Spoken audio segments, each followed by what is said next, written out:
আসসালামু আলাইকুম। শুরু করছি চিত্তচিরে চৈত্র মাস উপন্যাসের পর্ব ২৭। লিখেছেন মম সাহা, পাঠিকা জাহারা সুলতানা। রিকশার হুড উঠানো, গতি মাধ্যম, চলছে অনবরত। পাশাপাশি বসে আছে চিত্রা আর বাহার ভাই, চুপচাপ স্তব্ধ। অন্য সময় হলে চিত্রাই কত কথা ঝুড়ি নিয়ে বসত, কিন্তু আজ তার মনে ভীষণ শোক। কথা বলা যাবে না, আর এ পাষাণ্য পুরুষের সাথে তো আরও আগে কথা বলবে না সে। রাস্তার দুই সারিতে হরেক রঙের ফুলের গাছের সারি, কি সুন্দর লাল টুকটুকে ফুল হাসছে অনবরত। রিকশার ক্রিং ক্রিং শব্দ। নীরবতা ভাঙলেন বাহার ভাই, বরাবরের মতন গা ছাড়াভাবে বললেন, তার রঙ্গনা, মিষ্টি তো খাওয়ালে না। চিত্রা অসহায় দৃষ্টিতে তাকালো। লোকটা তাকে খুঁচিয়ে কি মজা পায়, হৃদয়ে জ্বালা বাড়িয়ে কি তৃপ্তি মেলে লোকটার। একটা শ্বাস ফেলল সে, বুকের ভেতর ভারী ভারী হয়ে ওঠে কষ্টরা। লোকটার সাথে কথাই বলবে না সে। অভিমান জমিয়ে রেখে লাভ কি, আমরা বাঁচবই বা কতদিন। বাহার ভাইয়ের গম্ভীর স্বর কাঁপন ধরালো চিত্রার চিত্রে। হুট করে তাকাতেই দুজনের চোখে চোখ পড়ল। সময়টা প্রয়োজনের তুলনায় বেশি মধুর হলো। নিঃশ্বাসের গতি বেড়ে গেল অপ্রত্যাশিতভাবে। লজ্জারা খেলা করল সর্বাঙ্গে। চিত্রা চোখ সরিয়ে নিল, বাইরের দিকে দৃষ্টি নিবদ্ধ করতে করতে বলল, অভিমান অভিযোগ নেই আমার, না থাকাটাই স্বাভাবিক। পরমানুষের প্রতি অভিমান রাখতে নেই রঙ্গনা। বাহারের কণ্ঠে তুমুল গম্ভীরতা, কথার এমন তীক্ষ্ণতায় অভিমান করল অষ্টাদশীর হৃদয়। ঠোঁট ফুলে টলমল করে উঠল চক্ষুদয়। বাহার ভাই ছোট্ট ধমক দিলেন, গম্ভীর কণ্ঠে বললেন, এই মেয়ে, কোথায় কোথায় কান্না করার স্বভাব বদলাও। কান্নাকে সস্তা বানিও না। নিজের সত্তাকে সবচেয়ে মূল্যবান রাখার চেষ্টা করবে, হোক কান্না কিংবা হাসি। আমি আপনার সাথে রাগ করেছি বাহার ভাই। তো রাগ করেই থাকো, আমি কি তোমার রাগ ভাঙাতে এসেছি? বাহার ভাইয়ের বেপরোয়া কথায় চিত্রা গাল ফুলিয়ে বসে রইল। বাহার ভাই পকেট থেকে সিগারেট বের করে জ্বালাতে জ্বালাতে বললেন, তোমায় জ্বালাতে এত সুখ লাগে কেন? কোন দিন যেন যেচে জ্বলতে এসে ছাই হয়ে যাও। আপনি জ্বালালে ছাই হতেও রাজি। শোনো রঙ্গনা, অনুভূতির এমন প্রকাশ্যে বর্ণনা আমার পছন্দ না। অনুভূতি গোপন রাখতে হয়, তবেই তা মূল্যবান হবে। বাহার ভাইয়ের কথায় অপমানিত হলো চিত্রা, সাথে তাজ্জবও বনে গেল। ততক্ষণে রিকশা এসে থেমেছে বাড়ির সামনে।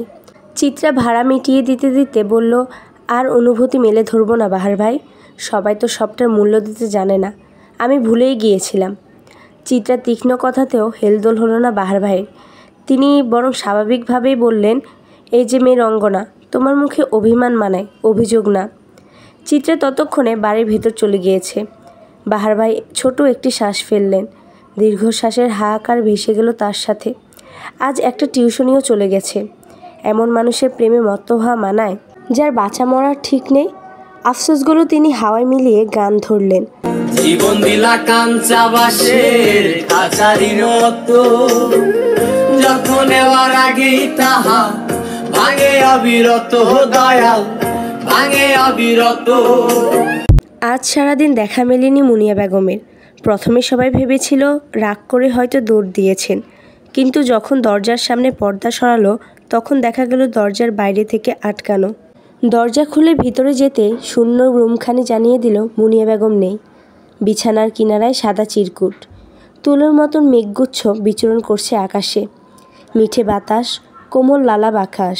প্রকৃতিটা কবির ভাষে কবিতার যোগ্য, প্রেমিকার প্রেম জাগরণের মতন, বিষাদে আচ্ছাদিত মানুষের মনে উৎফুল্লতা আনার মতন।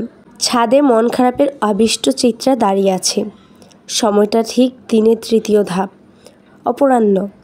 মুনিয়া বেগম বাড়ি ছেড়েছেন আজ 2 দিন হতে চলল।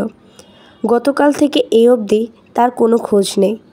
চিঠিতে তিনি চরম অভিযোগের স্বরে লিখে গিয়েছেন তার চলে যাওয়ার কথা। চিত্রাই যে সে অভিযোগের কারণ তা লিখতেও বাদ রাখেননি। চিত্রা তার বাঁ হাতে গুজে রাখা মায়ের চিরকুটটা নিজের অক্ষিদ্বয়ের সামনে মেরে ধরল, যেখানে কি সুন্দর করে গোটা গোটা অক্ষরে লেখা আছে, প্রিয় চিত্রাঙ্গনা, চিঠির শুরুতে আমার এক আকাশ ভালোবাসা নিও। তোমায় আমি কতটা ভালোবাসি তা নিশ্চয় তোমাকে বিশ্লেষণ করতে হবে না, তাই না?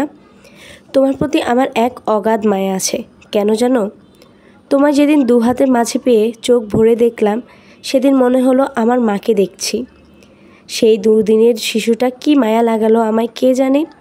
এরপর থেকে আমি আমার মা হারানোর শোক ভুলে গেলাম। তোমার পুরো নাম তোফা চিত্রাঙ্গনা। তোমার নামের আগে পড়ে কোনো পরিচয় নেই কেন বলো তো? কারণ আমি তোমায় এমন বানাতে চেয়েছিলাম যেন তুমি তোমার পরিচয় হও। শখ করে রেখেছিলাম তোফা, মানে উপহার। সৃষ্টিকর্তা দেওয়ার সবচেয়ে মূল্যবান উপহার তুমি আমার। অথচ আজ তুমি আমার সব ভালোবাসা ভুলে বাবার মোহে পড়ে ভুল সিদ্ধান্তই ডুব দিয়েছ। আমি তোমার এমন ক্ষতি দেখতে পারবো না। আমি এও জানি তোমার বাবা হয়তো খুব বাজেভাবে পিষে ফেলেছে তোমার মন গোপন কোনো কথার আস্তরণে, তাই তোমার এই সিদ্ধান্ত। কিন্তু মা, তুমি পিষে যাওয়াটা দেখলে আর আমায় দেখলে না, তা যে মানতে পারবো না। তুমি না হয় তোমার বাবার কথায় জলাঞ্জলি দাও তোমার জীবন, আমি তা নাই বা দেখলাম। ভালো থেকো, ইতি তোমার তথাকথিত মা। চিঠির শেষ সম্বোধনটাই যেন চিত্রাকে রক্তাক্ত করতে যথেষ্ট। মা কতটা কষ্ট পেয়ে নিজেকে এভাবে সম্বোধন করেছেন, কিন্তু সেও বা কী করবে। বাবা সেদিন রাতে তাকে তার জীবনের এমন ভয়াবহতার কথা জানিয়েছেন যা সে মানতে পারেনি।